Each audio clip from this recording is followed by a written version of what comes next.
What's going on, everyone? So, the Los Angeles Lakers, we will see what they decide to ultimately do with Dalton Knecht. Will they still look to move him in the offseason? I mean, he is one of their best assets. He is one of their best players as far as young talent goes. Really kind of the only young talent that they have left. They've shipped everyone else out.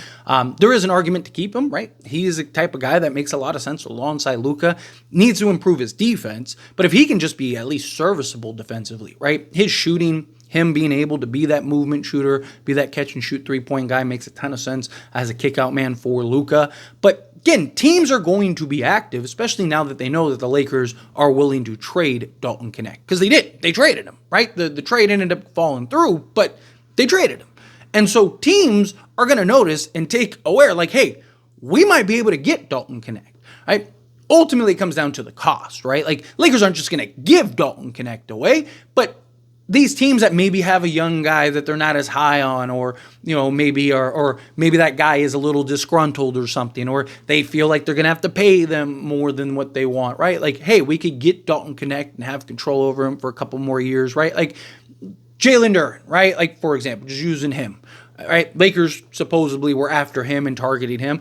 Like, what if Detroit in the offseason's like, hey, he's gonna be due for a new contract. Do we really want to pay him $20 million a year or whatever, right? Or do we want to kind of just like maybe get a Dalton Knecht, stick with the other four centers that we got, and just kind of figure it out and retool from there? That's a possibility, right? You never say never. Obviously, they weren't open and interested in doing it this past trade deadline, but things change, right? They could look to maybe shake some stuff up, right? Or maybe they go and want to make a trade for a more ready now center or something, right? Like, who knows? Again, lots could happen.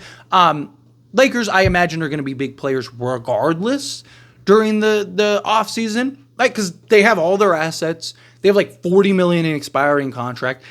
They're going to have to figure out what they want to do with Austin Reeves, right? Like, because Austin Reeves is about to get paid. He's going to be in the final year of his deal. He's going to get, like, there's going to be teams that are going to pay him a lot of money. One, to just get him off the Lakers, and two, because they want to pay him, right? So, like, I wouldn't be shocked if a team like Brooklyn is like, hey, he's 26, like, we'll pay you whatever, right? But Lakers could look to kind of operate, like, what can Dalton Knecht yield out on the market, right?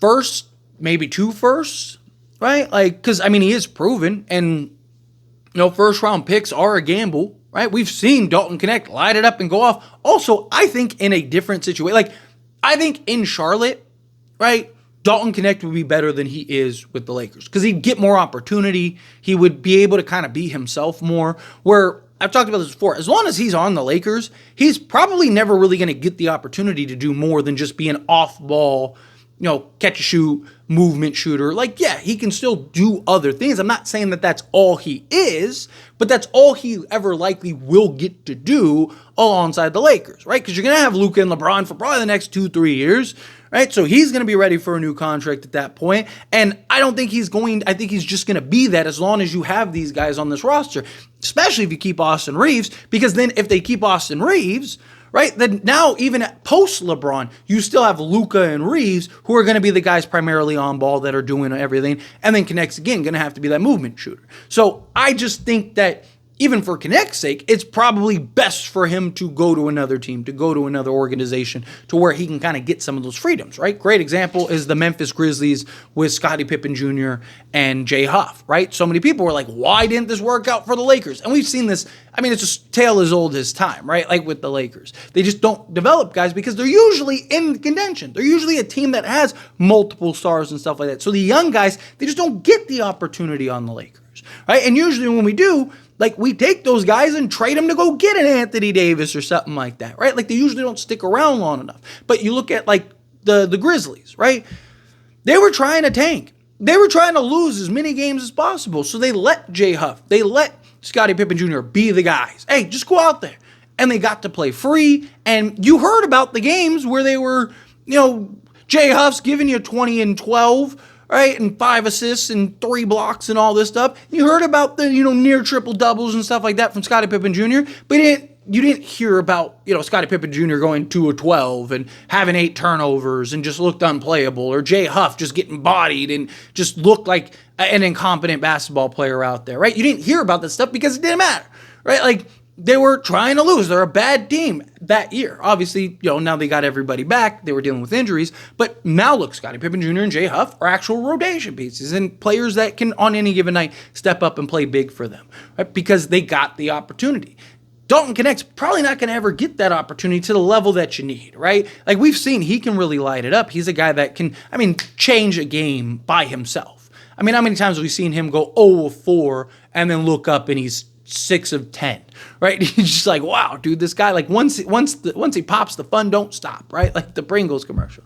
But at the end of the day, I do think I don't think he's untradeable, right? I think you got to at least listen and explore, but teams are going to be after him, right? Because you're going to have a lot of young teams that are going to have like veteran guys and stuff that they want to get off of or they need to make moves or whatever, right? There's talks about even like Kevin Durant potentially being available in the offseason, right? They might look at it as like, hey, Dalton Knecht, can we get Knecht and Reeves? Like those would give us 2 guys for the future, right? Like that give us 2 guys that, Reeves still, 20 would be 27 next year, right? Like give us that plus, a Dalton Knecht and then whatever others like Rui and stuff like that, right?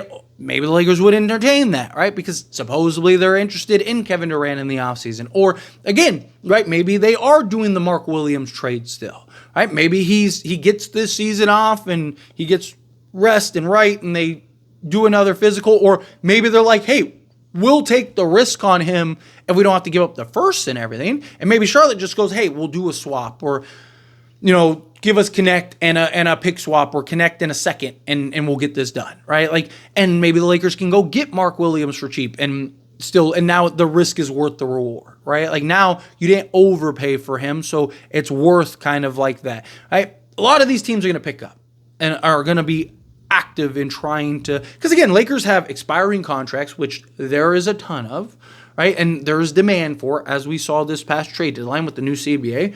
You have Austin Reeves, and teams are going to look at Austin Reeves and go like, how does that fit for one? And two, Lakers are going to have to pay him. Are they really going to pay him 30, 40 million?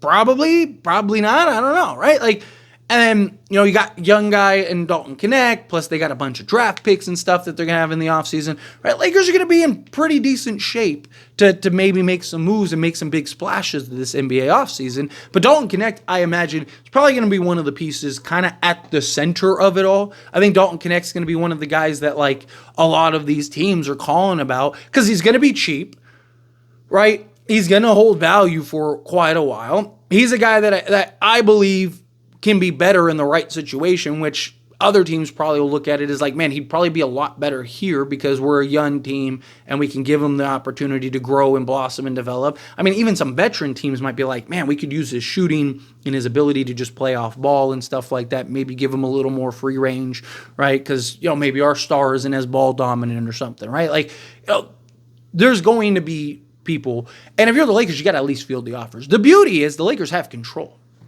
Right, so it's a couple years, and then obviously we'll enter restricted free agency. So they have him for the next probably like 7 years, right? Like, so they're not like, they don't need to rush it, they don't need to force it. But if the right move is there, like as always, right? Like, take opportunistic trades, find those good value trades, be patient. You don't have to go and trade Knecht. Understand that you're in the position to where that's a luxury, and like, hey, he's one of your more valuable pieces. Like I said, he's minimum worth another first, right? So if you have your first and 4 pick swaps, right, like you can add Knecht, and he's so cheap that you can add him to basically any deal, any trade that you want, right? Like, so the beauty is, like, you could look at it and go, okay, he's minimum worth a first round pick. First round pick to the Lakers doesn't mean anything. So you need player that is at least equivalent to a first round pick or maybe more, to where you're adding, Knecht is like, like you're adding a first plus Knecht, and that gets you a first, maybe a 2 protected first, right? Maybe that's what he's equivalent, right? I mean, every team is going to value him differently, right? Some teams might value him as 2 unprotected firsts and are like, man, we'll trade you this guy if you give us him and another unprotected first, right? Like plus salary filler or whatever, sure, right? Some teams might value him as just a protected first because he's 23, going to be 24, and right, like, you're going to spend 2-3 years developing him, and he's going to be 27 and supposed to be in his prime. Is he ever going to be a star? Is he ever going to be a superstar, right? Anything like that. Teams that might look at that and just go, okay, like, who knows, right? Like, so there's always going to be different scales based on different teams. But I do think Dalton Knecht is a guy that's very likely going to be in a lot of trade talks going forward, particularly in the offseason. Right now, obviously, we're not in trade season, but it is something to kind of keep an eye on, especially with the Hornets trade falling through. It looks like, yeah, Knecht could still be eventually on the move. But we'll see. Time will tell. But anyway, as always, this is a discussion. Pass question on you. Let me know your thoughts and opinions down in the comments below. What do you think? How do you feel? What are your thoughts? Do you agree? Do you think, like, yeah, Dalton Knecht, he's more likely than not going to be one of the casualties at some point for the Lakers? He's going to end up getting traded in the offseason, or at some point, do you think, no, like, he's a guy that they're going to keep, that they're going to build, that they're going to grow with? However you feel, whatever your thoughts are. Either way, I'd love to hear it. So let me know down in the comments below. That being said, if you haven't liked this video, hit that like button. Helps me out. Lets me enjoy these types of videos, and I truly appreciate it. Not subscribe to the channel, hit that subscribe button. Turn on the bell notifications. Appreciate y'all. See you in the next one. Thank you.